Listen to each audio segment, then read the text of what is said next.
शरीर पर राख जटाओं का जंजाल, सर पर कोई ताज नहीं। जिसकी रूह में महादेव बसे वह किसी चीज का मोहताज नहीं।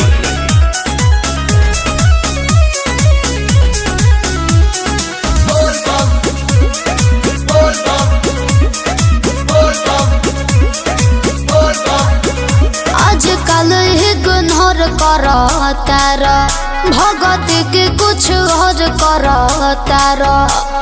सब बुझाता हमरा हो। आजकल इग्नोर करो तारा, भगत के कुछ और करो तारा। जब के पिया तारा गजाए राजा, भाव न देला मोरा बाके। डोंट डिस्टर्ब मी पगली। अच्छा सावन के बाद आके मिली है ये सोना, सेवा में बनी भोले बाबा के। सावन के बाद आके मिली है ये सोना, सेवा में बनी भोले बाबा के।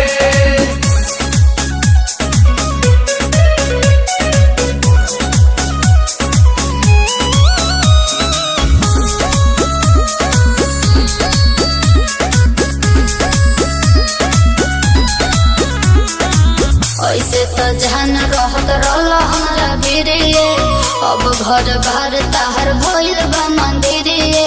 धोल ले बाबू काओ हाथा से लाई बेल पाता नु हो, भसम लगाइले माथा नु हो। भांग के भोजन करेला दोनों बेरा, भाव मिठाई न गावा के। आई डोंट लाइक मीठा।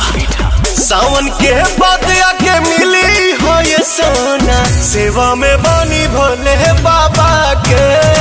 सावन के बाद आके मिली हो ये सोना, सेवा में बनी भोले बाबा के। मृत्यु का भय उनको है जिनके कर्मों में दाग है। हम महाकाल के भक्त हैं गुरु, हमारे खून में ही आग है।